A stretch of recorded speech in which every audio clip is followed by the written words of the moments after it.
Welcome to Real Estate Exposed, helping people in San Diego buy, sell, and refinance their biggest investment, delivering you timely truths, exposing important issues, and helping you get into the right home. Here are your hosts, real estate expert Daniel Beer, top-ranked professional by sales volume at one of San Diego's largest brokerages, and his mortgage partner, Todd Pianin, with over $2 billion in funded loans. Good morning to you. It's another Sunday here in San Diego.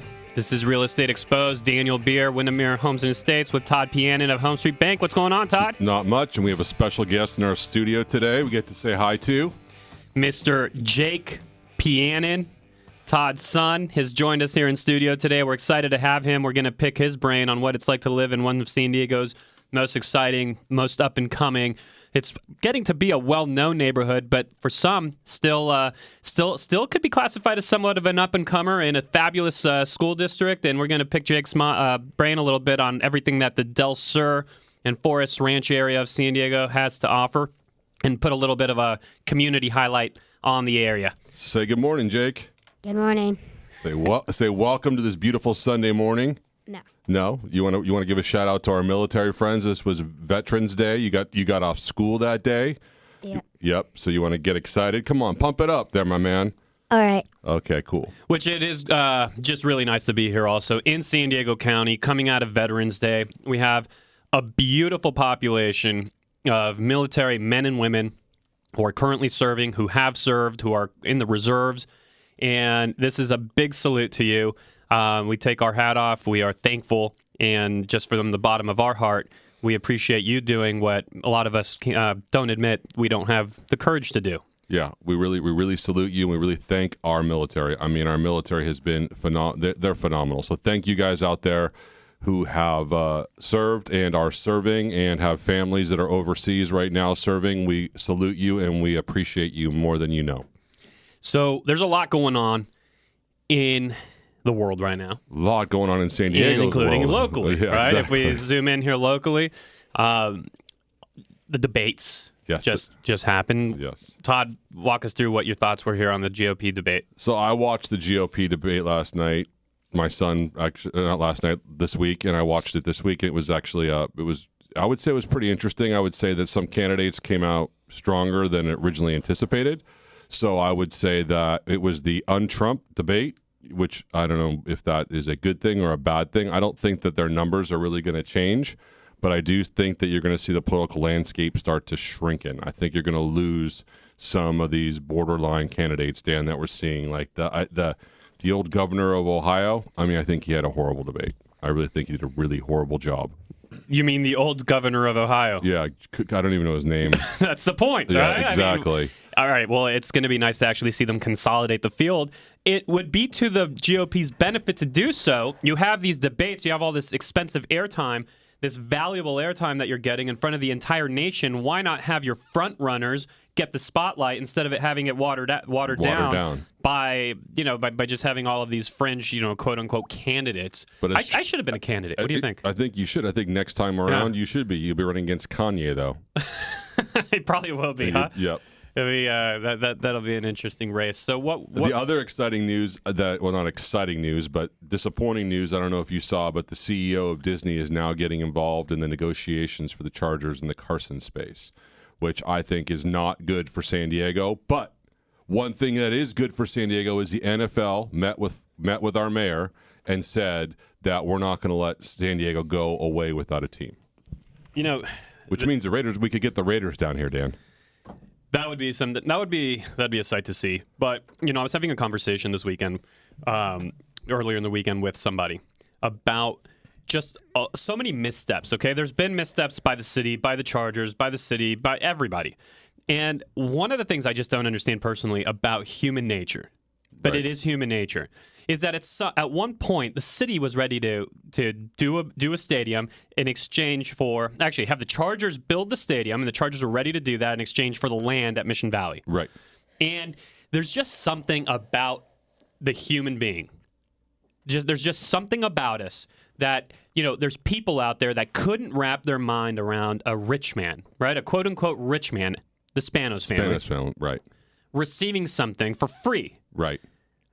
quote unquote for free, even though in reality, what they would have been doing would be building a stadium completely on their dime in exchange for that land, which would have transferred ownership to them. Now, here's my question to you, and there could be that there's a very good answer to this. There could be that there's a phenomenal use for the land, and thank goodness it didn't happen. Right. My question is simply, if it's not a football stadium and all the development that would come with it, all the apartments, the restaurants, the bars, the hotels, the event space, everything that would come with it, and all of that tax revenue and all of that, if it's not that on that space, then what is on that concrete asphalt ocean? Well, why don't you what else would be there? Well, talk to the Lakers in the Forum right now. I mean, you got Jerry Buss that made a deal with Staples Center to move the Lakers downtown, right? And the Forum has just been a dead piece of concrete. But God forbid a rich man would get something for free. Correct. Even if that person returns all of that tax revenue, all of those hotel rooms, those businesses, those restaurants, those apartments, that football team, that stadium, that multi-use stadium. Just think about the vendor use. I don't get it. The vendor tax that we would get on the hot dogs and the hamburgers and all that stuff. I don't get it, Todd. I don't understand why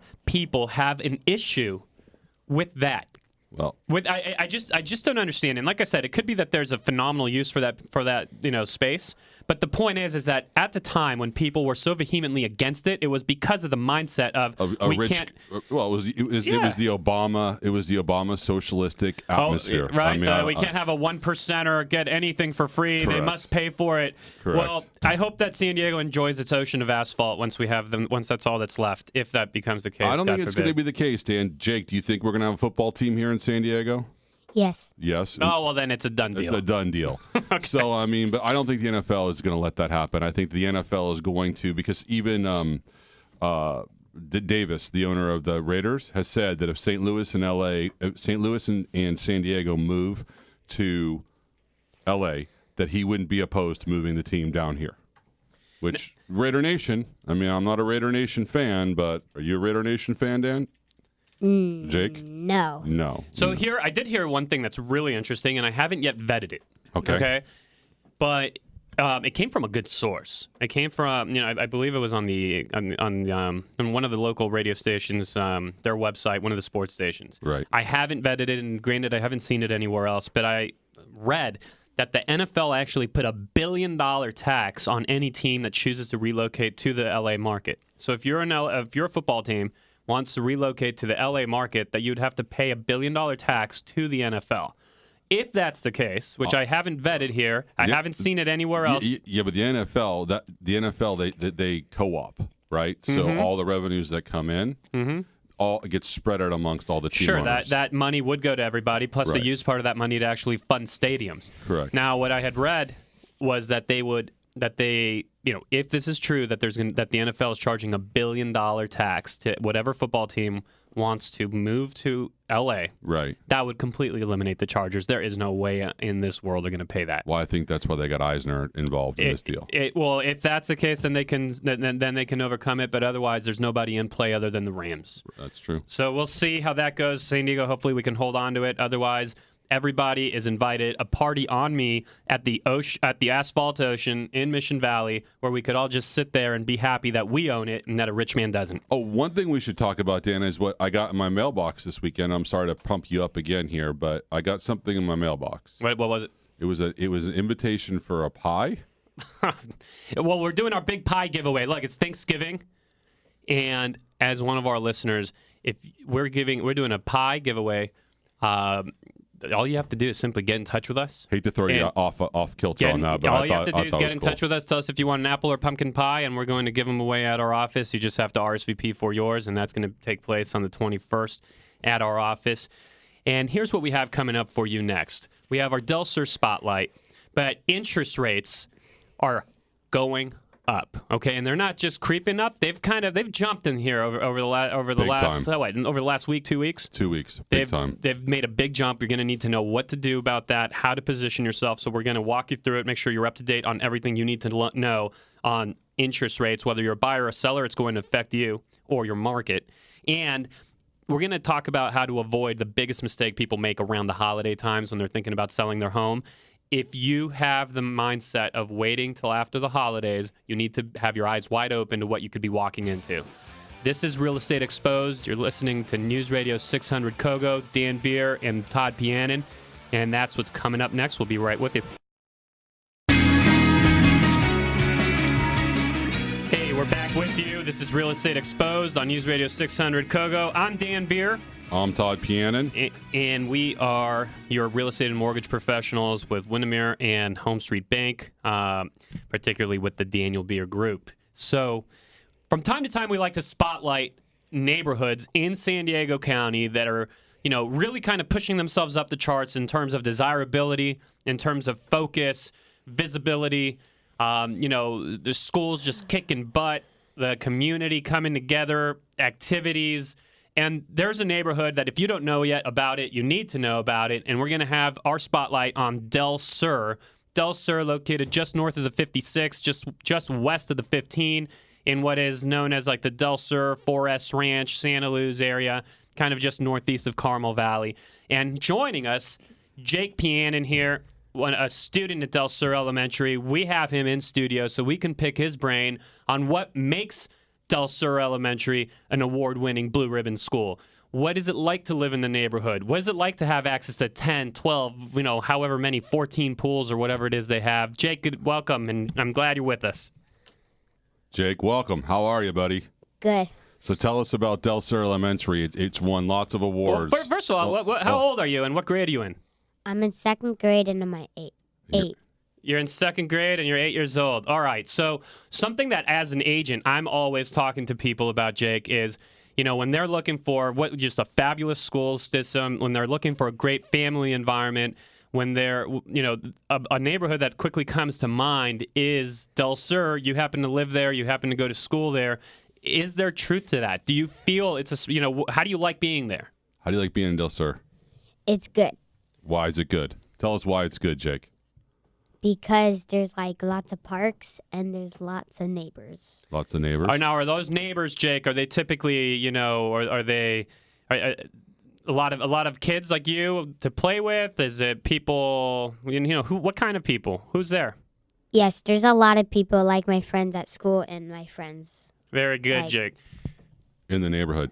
So let's talk about Del Sur Elementary. What do you like about the school? You've been going there for 3 years now, right? Yes, I was there for 3 years. And what do you like about that? It's an award-winning school. It seems to me like you guys are winning all kinds of awards, and you got some great teachers. Yes, we do. Yeah. So we have a lot of awards. A lot of awards? Yeah. Yeah. Is that something you guys are proud of? Do they show, are you guys aware of that as students, or do you only find out at home from your parents? You find out on Friday Flag Day, right? Yeah. I find out like that. So talk about what's something special that Del Sur does. Like, don't you guys on Fridays have to wear a special shirt? Yeah, we have to wear our chant for our shirt. For like a Friday flag. But it's a college T-shirt, right? So yes, I mean, Del Sur is already getting them college bound. And what college are you supporting this year? The Hoosiers. The Hoosiers. See, you got to love that, right? I mean, I wasn't even aware of that program. That's just cool because, for kids it's fun, but really what it's doing, is you and I understand what that's doing is that it's starting to focus them on having pride in a college, in a university, getting them college-minded, university-minded, higher education. It's starting to they're shaping that really darn early. Yeah. I mean, when I was 8 years old in second grade, I don't think anybody was talking to me about, university or college. Or wearing a college T-shirt, right? Absolutely not. I mean, and they all wear college T-shirts. I mean, you wear a college T-shirt every Friday, right? That's the plan. Every Friday, yeah. Which is the one you're wearing, Jake? Not today. No. Which one? What school are you typically supporting with your T-shirt? Which school? Del Sur Elementary. No, the college. What college shirt are you wearing Fridays? Mean what it says? Yes. The Hoosiers. The Hoosiers. The Hoosiers. Sorry, you just said that. Yes. So Indiana. Indiana. Hoosiers. I turned down a scholarship to Indiana. You know that? No, I didn't know that. I did. Really? Well, I'm really smart, Todd. And they wanted to give me a scholarship, but I chose Syracuse. Why? Jake? Who's wearing the Syracuse shirt at your school? That's who we should have in here. Who wears Syracuse at the school? Do you know? No, I had no idea. Well, I want to meet that kid. You said you give me his name and number. I want to say hello. We'll check it out. So Del Sur Elementary, what's your favorite thing to do at that school every day? I had no idea. You have no idea. So you don't like math. You don't like reading. You don't like having lunch. I'm sure he likes them. He does. I know. But, Del Sur, the reason, folks, that we're putting a highlight on Del Sur, and it's just nice to have one of the students in here. It's just sweet. By the way, that college program, seriously, I didn't know about that. Yeah. I just think that's really bright. And, there's a shift in terms of, there's always those people that are looking for the where's the good school district? Right. They're looking to purchase and they want to get into a good school district. They're school minded. Typically, the price points on those areas are a little bit higher. And we're seeing a really interesting shift of families that typically would have been buying, if this was 5, 6, 7 years ago, would have typically been buying or in the Carmel Valley area, right? Yep. would have not even considered another area. Yep. And by the way, Carmel Valley remains a fabulous place to be, but And fabulous the price, schools. And fabulous schools. And absolutely, the schools are excellent. But there are those people that are just finding that there's, first of all, equally good schools, while sometimes more attractive price points toward the Del Sur area. Right. And that, there's an incredible sense of community there. There's a very unique thing. It's something I've never seen anywhere else where... Jake, you've got parties. It's unbelievable what goes on. You have like parties in the park like once a month, right? Like they do movies and stuff like that at the different parks. Yeah, like every month of the season. Every month of the season. There's always something going on, right? Yeah. It's just super cool. What's one of your favorite events of the year that Del Sur puts on? Probably the parties and movies. Yeah, I mean, these guys, they blow up movies in the park and have the kids come out and watch. They blow them up in the pool, and then the kids are floating in rafts watching a movie in the pool. They have a night. See, there are about 12 something. There are 12 or so parks in the neighborhood. Right. They have a night where it's the camp out night, where you go and camp out with your kid, with kids and parents together. Reserve a space at one of the parks, right, and you're camping there with your neighbors. There's the fall festival. It looked like the county fair right in the neighborhood. I'm talking carnival rides, roller coasters, all the carny games with the stuffed animals, the whole thing for free. It's just incredible. amazing the way that the neighborhood is run. For adults, the poker tournament, the parties, the Halloween party. I'm talking... It's just a very unique environment. It's super cool because like when Jake plays basketball, when he plays in the basketball leagues, we know all the parents. They all go to his school, and it's cool to hang out with all these people. And there's a sense of pride of ownership in that neighborhood. And there are a lot of different price points in the neighborhood. Yeah. So if you're looking for something different, you haven't quite identified the neighborhood you're looking for. Look, get in touch with us. Let's talk about what Del Sur has to offer. Is it right for you or not? It may or may not be, by the way. But let's talk about that. And also, this is Real Estate Exposed, and we're coming out of Veterans Day. Yes. And it's a day that we really, really just hold near and dear. We want to thank you in the military, and as a salute, we want to show our service back to the community the same way that the military has given to all of us. Todd and I have put together a special report. And from time to time we work on these, and we've put together a new special report that we are really excited to offer you, and it's for free. What it's called is the 8 Secrets for Saving Thousands When Finding, Buying, and Financing Your Next Home. All right, let me repeat that. The 8 Secrets for Saving Thousands When Finding, Buying, and Financing Your Next Home. It's a report that we've put together. It's jam-packed with information that you need to just at least be aware of. It won't all apply, just like anything else, but there are parts of it that are going to make a huge difference to you. And all you need to do to have that report is simply text us with your name and email address. The number to text is 858-900-3368. That's 858-900-3368, and we'll shoot it right off to you. So we just want to salute our military people, and we also want to give back just the way they've given back to us. Without them, we wouldn't have the country that we have, and we really feel very, very fortunate to have you guys. We also want to thank our special guest in the studio who talked to us a little bit about Del Sur, Jake Pianin. Thank you very much for coming in today. I hope you had fun. Yes, I did. You did? You got to see what Dad does and what Dan do on the weekends. We don't want to take too much of your Sunday away. Absolutely. And here's one last thing that we're doing, too, in honor of Veterans Day. We want to tell a big-time, beautiful, emotional, veteran-related story here on air. If you have a story you want to share with the public, text that same number, 858-900-3368. 888-866-3368. We'll have you in studio next week where you could literally share the story with all of San Diego. Well, folks, I've been humbled because during the break I was corrected here by my man Jake, who's in studio, regarding the amount of pools and parks in Del Sur. I told you it was roughly 12. Jake let me know it's how much? How many, Jake? There's 11 parks and 11 pools at the same Have you been to all 11 parks? Have you been to all 11 parks and 11 pools? No. Well, that should be on your wish list. Well, I'm sorry for the misinformation, folks. But yeah, it's an awesome place. Get back to us on that. But we want to highlight and shifting gears here. You're listening to Real Estate Exposed right here on News Radio 600 KOGO. I'm in studio with my co-host Todd Pianin of Home Street Bank. My team, the Daniel Beer Group, and we're a big team, okay? We're going to sell, we'll sell roughly $105 or so million this year alone. 125 or so homes sold this year alone. That's a lot compared to the marketplace. It's a lot compared to the normal agent that'll do roughly 4 or so homes. I mean, you're going to be probably year. top 5, top 10 in the county, probably. Top five, and so, and for Windermere, I'm still trying to get the numbers, but it might be one in the region, in the Southern California region. But here's why I bring that up. It's not to tell you my numbers. It's to tell you that when you have that kind of production, you can choose to align yourself with any lender that you want. I mean, they would all love to work with you.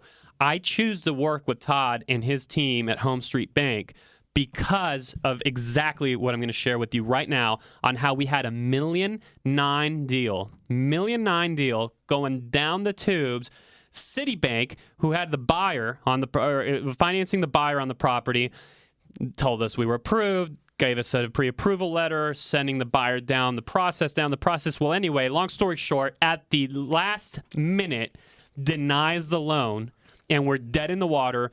Buyer about to lose their dream home, and us having literally nothing to do. By the way, to layer more onto this, because I'm going to turn the table over to Todd here for him to describe. Todd, I don't know what the heck you're doing or did to save this thing, but you're talking about an environment where everybody believes that a deal needs to be closed within, you need 45 days to do it. You need 17, 20 days for a loan contingency. I'm telling you, and bar none, put my name to this, okay? If there's even a shred of exaggeration here, that within 24 hours, he had the buyer approved for the loan, contingencies released, buyer ecstatic to be getting the home of their dreams, and he did literally in 24 hours what took over a month for Citibank to fumble and then finally decline in the last moment. Todd, that's why we align ourselves with Home Street. That's why I encourage everybody to get in touch with you, Todd Pianin at Home Street. And man, that's why we've developed a friendship, because of things like that. Heck, I want to be friends with the guy that can do that. So how'd you do it? What makes you be able to actually turn a loan like that in 24 hours? Because everything we're told is that that's impossible. So, I mean, the unique thing about Home Street Bank is we are a bank. We're like a Wells Fargo or a Citibank. We're a $5 billion publicly traded institution, but it's a horizontal leadership, meaning that I can pick up the phone and call the EVP, I can call the chief credit officer, I can call anybody, and they'll take my telephone call. So I was able to, on that deal, get in touch with one of our chief credit officers and give them all the information, and she made a decision on the spot that basically said, we can get this done, no problem, and we'll get this done. So that's what's different about working for like Home Street Bank versus working for one of the bigger banks. And I don't talk about the bigger banks, but I get it. I mean, it's clearly different. One of those big banks, I don't have any problem saying it, because I'll tell you what, as an agent, when we have, and it's not always Home Street, but when we have, clearly, right? I'm not telling anybody anything that you don't already know. Clearly, they don't finance every deal in San Diego County, but I can tell you that when we have a deal coming to us on one of our listings and the buyer's being represented on their loan by, certain kind of more direct, smaller, hands-on lenders. Right. We're much more comfortable. We ask that they still get pre-approved with you, because that allows us to give a full stamp of approval to our seller that, hey, we have somebody that's approved here. Even if they don't finance with you, if you stamp off, if you sign off on it, we're good to go and we can sleep all at night. Well, we're protecting your sellers on those. Exactly. Right. But what I can tell you is that when we see that pre-approval letter coming from a Chase, from a Wells, or any of those big banks, it's a nightmare. You never know what you're going to get. And the only loans that we've ever seen denied at the last moment sometimes even after contingency release, I'm talking like right at the funding table, Right. is from those big banks. What is it? Why do you not have those issues? I mean, I heard your explanation, but give it to me one more time in just really simple terms. Simple terms is that, I mean, for you give us a tremendous amount of business, but I mean, I'm with the bank that basically does everything they possibly can do that to make sure that the home purchaser is the number one client in the whole transaction. So we don't want to let anybody down. Through the whole process.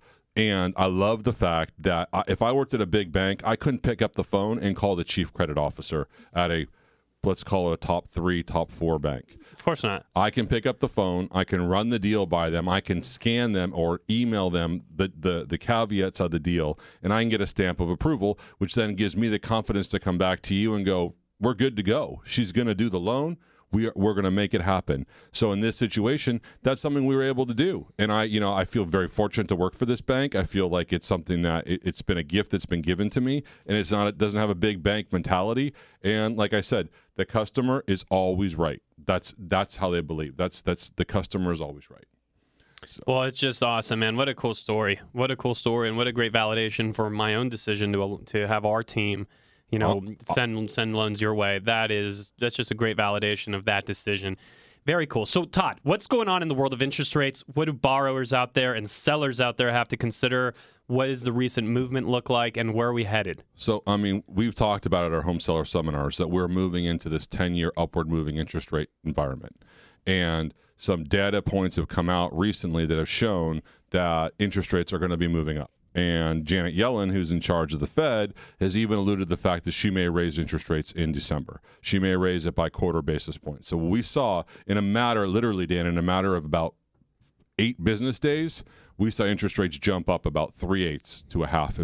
That's really significant. It's really significant, and we've talked about it at our home seller seminars. It makes a tremendous difference on a payment, and especially over the course of the life of the loan. That's a huge jump. Huge jump. Now, having said that, historically, still at a relatively low point. Correct. But this is, what we're really facing. If you're a home seller out there, everybody has to pay attention. If you're a home buyer and if you're a home seller. If you're a home buyer, you're going to be buying a home, say, X amount of months from now. You really need to get aligned with the Todd and start to plan, what should your timing look like, assuming that that interest rate movement continues. Right. And by the way, it's not just starting to happen. We're coming up from the 3.4 range where we were about 6 months ago or 8 months ago, whatever it was, and they've been rising slowly. This last couple of weeks, we have a bigger jump. Big bump. And you want to get your financing in order for that reason. If you're a home seller, and especially if you're a seller who's then going to purchase, the more that happens, that marketplace of buyers begins to shrink a little bit. Yep. Plus, it's still a very great time to sell your home. You have a wonderful time of year, which we're going to talk about in the next segment, and something that is often overlooked and often just judged through false assumption. But it's a time when you want to understand what kind of marketplace do you want to sell to, and then what kind of interest rate environment do you want to buy into if you're selling and buying. And that's the reason to get in touch with us. I want to make it real clear to everybody. We're not seeing interest rates at 6%. I mean, we're seeing them. Yeah, we don't think that. We're seeing them at still relatively low numbers, but we've seen it get really volatile, and we're now trending into what Dan and I always talk about, the home seller seminar. We're trending into this high interest rate environment. And as a seller, what Dan and I have also talked about, for every 1% appreciation in your home, it can cost someone 10% in their mortgage payment. So something to be really, really aware of. And when we come back after the break, and Dan's going to talk to you about it, is when's the right time to put your house in the market, which I can't wait to hear this piece, because I'm trying to decide when's the right time for me.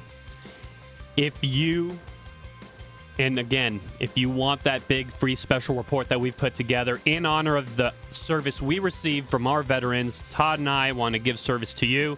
We've put together a free special report, the 8 secrets, or the 8 secrets to know and things you need to know when you're buying, financing, and finding your new home.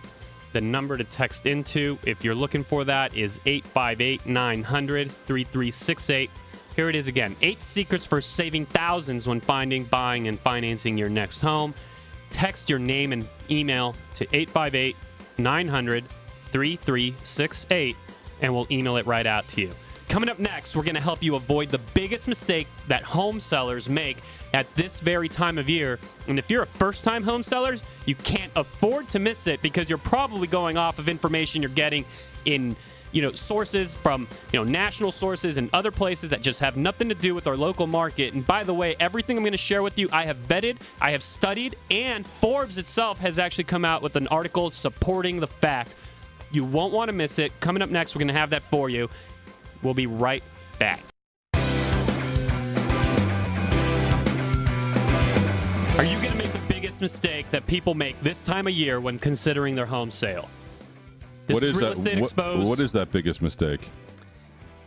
The biggest mistake that people make at this time of year is that they go off of just common, group think mentality, common assumption that you always want to wait until after the holidays before selling your home. And typically people are thinking, well, I'll wait for the spring and summer. Well, folks, if you're thinking about selling your home and you're just trying to figure out the timing of it, you're trying to time the market, you're not actually waiting for a life reason, okay? Because if you have a life reason, that's a different conversation. I support you in that. If you're trying to time the market to what you think is, the right time of year, then, folks, there is a lot. This comes back down to simple Econ 101, supply and demand. And what you have to look at is, yes, the common groupthink mentality out there of, hey, we're going to wait till spring and summer to sell the house, which, by the way, you have neighbors right now all thinking that same thing. There's some truth to it, okay? There will be there will be more units sold. I've actually studied the numbers, and I've studied, Q4 versus Q2. So spring versus the winter. We've talked about this on past shows. Exactly. And so what we have found is that you do have a 30% bump in activity. However, that's only part of the story. What you also have is, and when the study I found was 117% more listings coming on the market. Okay? So you have more competition, basically. You have a lot more competition. So we're going to give you some reasons on why waiting until after the holidays isn't a smart decision.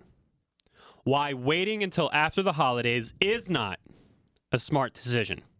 Every year at this time, okay, homeowners are deciding to wait until after the holidays to put their home on the market, and others who already have their home on the market decide sometimes to take it off the market until after the holidays. Well, here's a few reasons why that is not a smart decision.